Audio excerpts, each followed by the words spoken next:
حضرت بلال حبشی. حضرت بلال کے بارے میں بڑے واقعات ملتے ہیں. ایک واقعہ بڑا منفرد لکھا ہے کتابوں میں.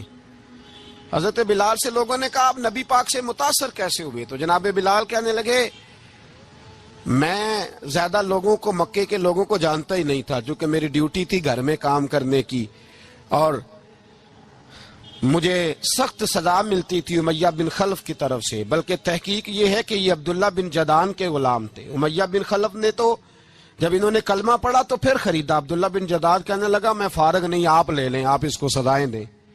تو کہتے میں ان کے گھر میں ہوتا تھا تو میں تو زیادہ لوگوں کو جانتا ہی نہیں تھا، کبھی مجھے موقع ہی نہیں ملا تھا باہر نکلنے کا.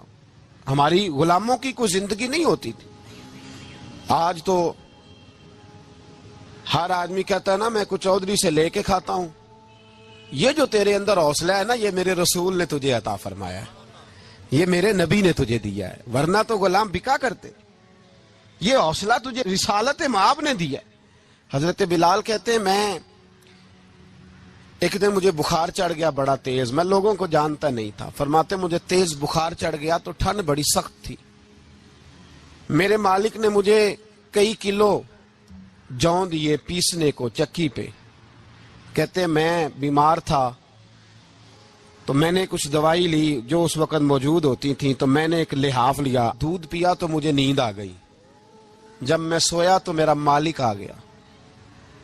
اس نے آ کر کے مجھے سوئے ہوئے دیکھا تو کھینچ کر کمبل اتارا، رضائی اتاری، لحاف اتارا. کہنے لگا اب تیری سزا یہ ہے کہ تو کھلے میدان میں بیٹھے گا، وہاں چکی پیسے گا، اور دوسری سزا یہ ہے کہ تجھے قمیض پہننے کی بھی اجازت نہیں. حضرت بلال کہتے ہیں تیز بخار، ٹھنڈ کا عالم، اور جب میں چکی پیس رہا تھا تو رو رہا تھا، اور میں پوچھ رہا تھا خدایا ہمارے نصیب، اللہ ہمارے مقدر ہے جرم ضعیفی کی سزا مرگ مفاجات.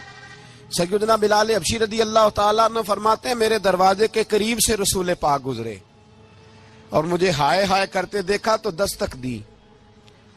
میں نے کہا کون ہے؟ دروازہ کھلے آ جاؤ. محبوب اندر آئے تو پوچھنے لگے کیوں رو رہے ہو؟ تو میں نے کہا جاؤ اپنا کام کرو. یہاں دکھ سارے پوچھتے ہیں، مداوع کوئی نہیں کرتا.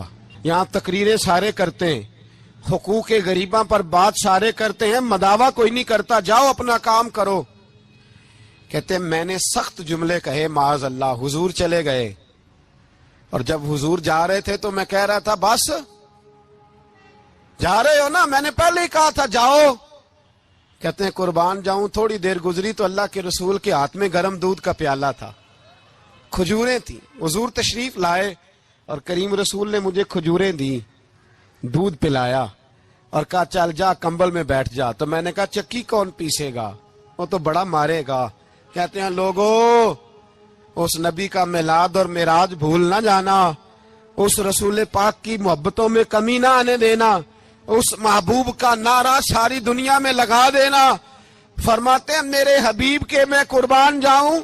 مصطفیٰ کریم نے فرمایا تو بیٹھ رضائی میں اور آج تیرے حصے کی چکی میں پیسوں گا. کہتے ہیں ساری رات حضور چکی پیستے رہے، ساری رات. سویرے میں اٹھا اور میرے حبیب پاک نے مجھے وہ سارا کچھ دیا اور خود چلے گئے. اگلی رات پھر آئی تو حضور پھر آ گئے، مجھے پھر رضائی میں لٹایا، دودھ پلایا اور ساری رات چکی پیسی. کہتے ہیں بس تیسرے دن حضور چکی پیس کے جانے لگے تو میں نے قدم تھام لیے. میں نے کہا حبیبہ دنیا ساری جھوٹ بولتی ہے، زمانہ سارا غلط کہتا ہے، جو غلاموں کے حصے کا کام کرے وہ اللہ کا سچا رسول ہوا کرتا ہے.